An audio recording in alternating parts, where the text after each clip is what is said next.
subscribe. Chelsea versus Arsenal in the first leg of the Carabao Cup semi-final at Stamford Bridge.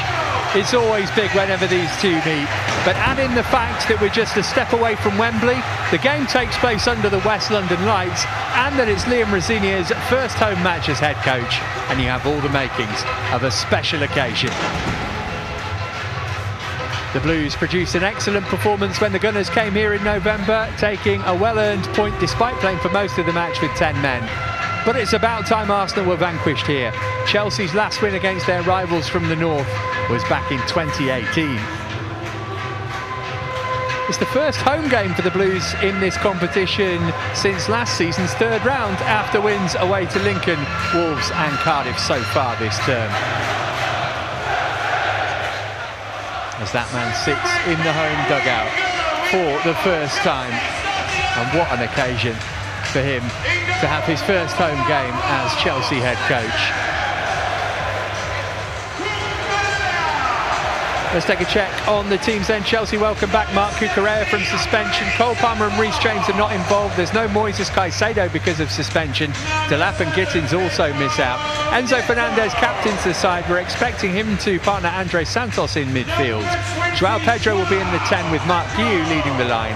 Tyrick George and Shin Mayuka are amongst the substitutes. Mikel Arteta names what is almost his strongest 11. He makes 8 changes to the team that played Portsmouth.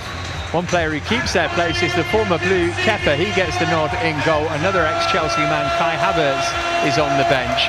Saliba and Trossard have passed fitness tests. Before kick-off, we are going to remember a Chelsea legend. Eddie McCreadie died yesterday, aged 85. He scored the winner in the first leg of the League Cup final against Leicester here in 1965. It proved the decisive goal over the tie. He went on to make 410 appearances and as manager led a youthful team to promotion in 1977.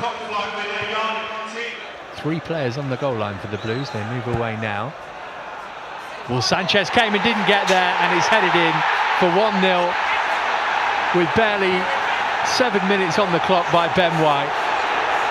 Their first corner, and they've made best use of it, and it's the worst possible start for Chelsea. Yeah, you knew it was going to be delivered with real quality. Only had to look at their game at the weekend to show just how devastating they are in this situation. Probably everyone's expecting it to go into the near post area because they've had such joy, and it actually goes almost to the far post. Does Sanchez get caught amongst the flurry of players? He does. He's blocked in, isn't he, by a couple of his own players and a couple of Arsenal. Guiu feathered it off for Estevao. What a pass that is for Joshua Champong, who's going to have a go. The flag goes up after he stings the palms of Kepa. Estevao just a fraction early, his movement. Arsenal packed their penalty area. Guiu back to goal. Enzo Fernandez, space right hand side, he's managed to shuffle it out there as well. There's Fernandez again. Oh, that's a great ball for Joao Pedro. Played it across the face of goal rather than shoot himself. And if he'd had his time again, he might have made a different decision. Yeah, strange, because ultimately he looked like he was in a scoring position. Really well found. Well, I don't know, it's probably going to be blocked, isn't it? Enzo Fernandez again, Estevao hugging that touchline and finding the space. What can he do with it? Up against Timber. Oh, that was smack bang on target. And it earns Chelsea a corner. Well, he looks like he's got the key to unlock this Arsenal defence. Cucurella marshalled him all the way at the expense of a throw. Then has to get back into position quickly. Got to be careful with his challenge as well on a booking. Saka just brushed him aside. White on the overlap. Oh, Sanchez has lost it and Gyökeres will tap it in for 2-0. Horrible moment for the Chelsea defence. They scored at the start of the first half. They've done the same at the start of the second. Well, Victor Gyökeres, desperate for a goal, has been given one gift wrap there. And even with a game and a half to go, it looks a long way back for Chelsea now. Chance for a shot from range here for Ødegaard, beaten away by Sanchez. Lots of time and space to measure that, the Arsenal captain. Too hot for the Chelsea goalkeeper to handle. Oh, Enzo Fernandez will be able to get to this. It's steaming in on Saliba. It's broken for Joao Pedro. Here's Neto. Garnacho desperate to get involved far side. He's sent over that way. It'll come to Alejandro Garnacho. Chelsea back in it. Instant impact from the Argentine.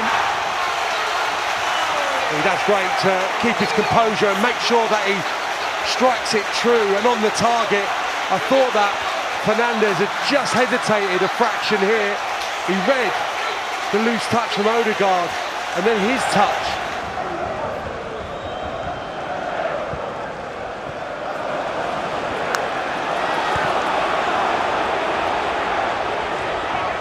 Estevao gonna have a go. Oh, I tell you what, that was headed on target were it not for the head of Gabriel, who turns it behind for a Chelsea corner. Well, it was certainly going to be close.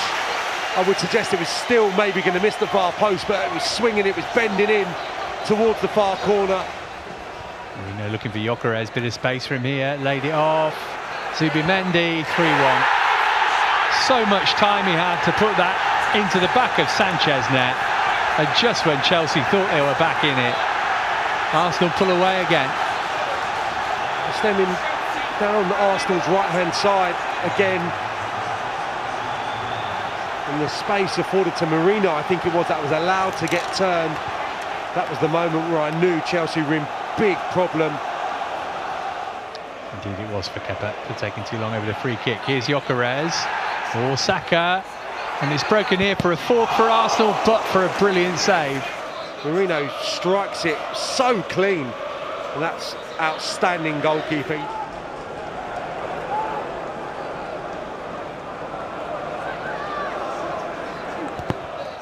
Over it comes, and when it's loose, there's Garnacho!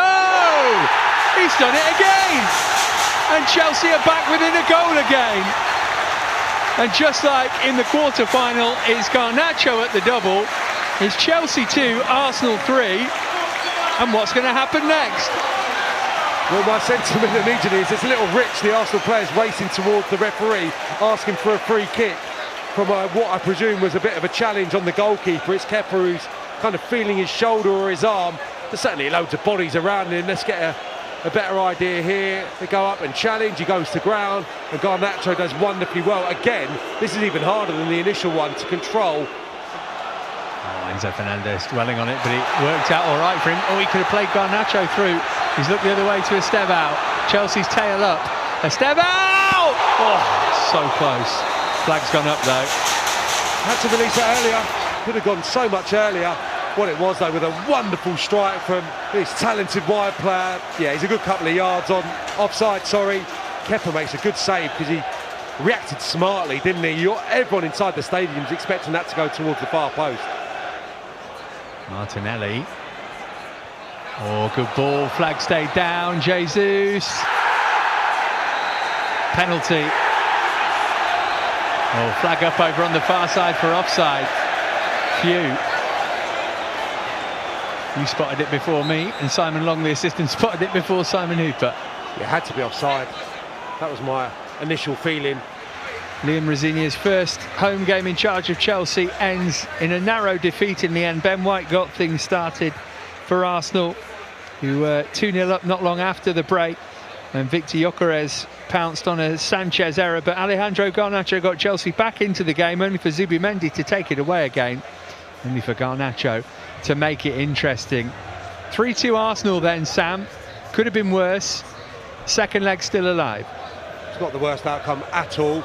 I think it's going to be a tall order going to the Emirates, the form that they've been in, especially at home this season, but with some returning players, some big players as well for Chelsea. In isolation, we know Chelsea can turn up in big games.